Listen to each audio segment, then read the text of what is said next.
നമസ്കാരം. പാറ്റാ വിപ്ലവത്തെ ഇകഴ്ത്താൻ വേണ്ടി സംഘികൾ പല പല കഥകൾ മെനയുന്നുണ്ട്. അതിനിടയിലാണ് ദേ ഒരു ദൃശ്യം പ്രചരിപ്പിക്കുന്നത്. അങ്ങടേക്ക് നോക്കേ.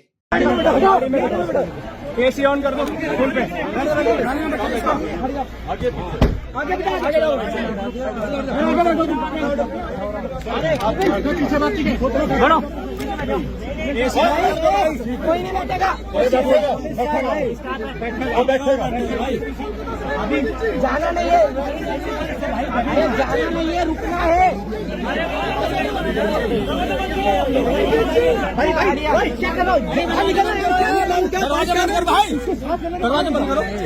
കണ്ടില്ലേ?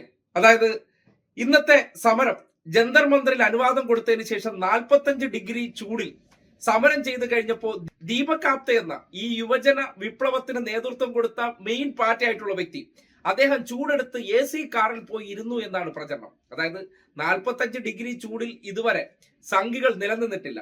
ഉച്ച കഴിയുന്നത് വരെ അദ്ദേഹം ആ സമരത്തിന് നേതൃത്വം നൽകിയതിന് ശേഷം മനുഷ്യനാണെന്നേ. അവർ സോഫ്റ്റ്വെയർ എഞ്ചിനീയർ, ഇവിടെ അമേരിക്കയിൽ വലിയ ശമ്പളം പോക്കറ്റിൽ വാങ്ങിയിട്ട് ജോലി ചെയ്തിരുന്ന വ്യക്തിയാണ്. പക്ഷെ സ്വന്തം നാട്ടിലെ വരുംകാല തലമുറയുടെ ജീവിതം അല്ലെങ്കിൽ അവരുടെ സ്വപ്നങ്ങൾ തല്ലിത്തകർക്കുന്ന ഭരണത്തിന്റെ കഴിവുകേട് കണ്ടപ്പോൾ എന്റെ സ്വന്തം ബാങ്ക് അക്കൗണ്ടുകൾ വികസിക്കുന്നതിനപ്പുറം ഈ നാട്ടിലെ വരുംകാല ചെറുപ്പങ്ങളുടെ ഭാവി സുരക്ഷിതമാകണമെന്നുള്ള ഒരു യുവാവിന്റെ പൊതുബോധം, കർത്തവ്യബോധം, അതിൽ നിന്നാണ് അദ്ദേഹം ഇങ്ങനെ അമേരിക്കയിൽ നിന്ന് ഇവിടെ വന്ന് സമരം ചെയ്യാൻ ഇറങ്ങിയത്. അതിൽ കുറച്ച് വെയിലേറ്റ് അദ്ദേഹത്തിന് ഒന്ന് ചൂടെടുത്ത് AC പോയിരുന്നപ്പോ ആ ദൃശ്യം അവിടെ പോയി നിന്ന് ഷൂട്ട് ചെയ്ത് പ്രചരിപ്പിച്ചുകൊണ്ട് ഈ ഒരു ചൂടടിച്ചപ്പോഴത്തേക്കും കഴിഞ്ഞു ദീപക് ആപ്തെ എന്നാണ് പറയുന്നത്. ഒരു കാര്യമുണ്ട്, നിങ്ങൾ ഏതിനെയും വില കുറച്ച് തന്നെ കാണണം. കാര്യം ഇത്രയും ദിവസം സോഷ്യൽ മീഡിയയിലൂടെ പല തരത്തിലുള്ള പൂട്ടിട്ട് ആ സമരത്തെ തെരുവിലേക്ക് വരാതിരിക്കാൻ വലിയ പരിശ്രമം നടത്തി. എന്ത് സംഭവിച്ചു? ഏകദേശം ഒരു തരത്തിലുള്ള ഗ്രൗണ്ട് വർക്കും ഇല്ലാതെ 2000-ഓളം പേരാണ് ഇന്ന് ജന്തർ മന്ദിറിലെ ആ പ്രതിഷേധ സമരത്തിലെത്തിയത്.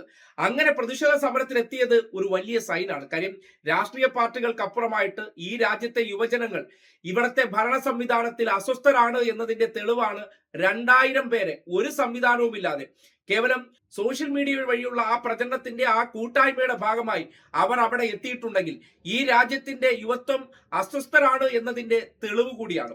അതിൽ കുറച്ചു നേരം AC കാറിൽ പോയി ഇരുന്നത്. കാര്യം അവിടുത്തെ ക്ലൈമറ്റിൽ നിന്ന് ഇവിടത്തേക്ക് വരുമ്പോൾ സ്വാഭാവികമായും ചൂടടിക്കുമ്പോൾ വ്യക്തി എന്നുള്ള നിലയ്ക്ക് അത് താങ്ങാൻ പറ്റിയില്ലെന്ന് വരാം. കാര്യം നിങ്ങൾ പറഞ്ഞതുപോലെ സോഫ്റ്റ്വെയർ എഞ്ചിനീയർ ആയിട്ട് അമേരിക്കയിൽ ഇരുന്ന് ലാപ്ടോപ്പിൽ ജോലി ചെയ്താൽ മതിയായിരുന്നു, എന്റെ പോക്കറ്റ് നിറച്ച് പണം കിട്ടുമായിരുന്നു. പക്ഷെ ഞാൻ ചെയ്യേണ്ടിയിരുന്നത് അതല്ല. എന്റെ നാട്ടിലെ വരുംകാല തലമുറയ്ക്ക് അവരുടെ സ്വപ്നങ്ങളായിട്ടുള്ള വിദ്യാഭ്യാസത്തെ തച്ചുടയ്ക്കുന്ന കഴിവുകേടുകളെ മറ്റു പ്രൊപ്പഗൻഡകളിലൂടെ ഇവർ ന്യായീകരിക്കുകയാണ്, വെള്ളപൂച്ചയാണ്. അവർക്കെതിരെ പ്രതിഷേധിക്കാൻ പോലും ഇവിടത്തെ ശബ്ദങ്ങളെ അനുവദിക്കാത്ത സന്ദർഭത്തിൽ അതിൽ മനംനൊന്ത് അല്ലെങ്കിൽ അതിൽ വിഷമം തോന്നി ഇവിടത്തെ യൂത്തുകളോട് സോഷ്യൽ മീഡിയയിലൂടെ സംവദിച്ചപ്പോൾ അവർക്കൊരു പ്രതീക്ഷയായ ശബ്ദമായി അയാൾ മാറി. അയാൾ അവിടെ ഇരിക്കാതെ അവർക്ക് നേതൃത്വം കൊടുക്കാൻ ഈ നാട്ടിലേക്ക് വന്നു. ഒരു സോഷ്യൽ മീഡിയ ആഹ്വാനം കൊണ്ട് ഇത്രയും പേർ അവിടെ തടിച്ചുകൂടി. അതിനുശേഷം ആ സമരത്തിന് നേതൃത്വം കൊടുക്കുമ്പോൾ ചെറിയ തോതിലൊക്കെ ക്ഷീണമൊക്കെ അനുഭവപ്പെടും. അതൊക്കെ നിങ്ങൾ പരിഹസിക്കണം. നിങ്ങളുടെ ആ പരിഹാസമാണ് ഇനി ആ യൂത്തിന് കിട്ടാൻ പോകുന്ന ഊർജം എന്ന് പറയുന്നത്. ഈ നാട്ടിലെ കോക്രോച്ചുകളായി അവർ നിങ്ങൾക്കെതിരെ പ്രതിഷേധിക്കാൻ സ്വമേധയായി തെരുവിൽ വന്നിട്ടുണ്ടെങ്കിൽ നിങ്ങൾക്ക് അതൊരു വാണിംഗ് ആണ്, അതൊരു സൈനാണ്. കൃത്യമായിട്ട് വരും കാലങ്ങളിൽ നിങ്ങൾക്കെതിരെ ബാക്കിയുള്ള എല്ലാ സംവിധാനവും കാൽക്കീഴിലാക്കി ചക്രവർത്തിമാരെ പോലെ ഈ രാജ്യം എല്ലാ കാലത്തും ഭരിക്കാമെന്ന് നിങ്ങൾ അഹങ്കരിച്ചിരിക്കുന്നിടത്താണ് ഈ നാടിന്റെ ചെറുപ്പങ്ങൾ തെരുവിലേക്ക് വരുന്നത്. അത് നിങ്ങൾക്കുള്ള അപായ സൂചന തന്നെയാണ്.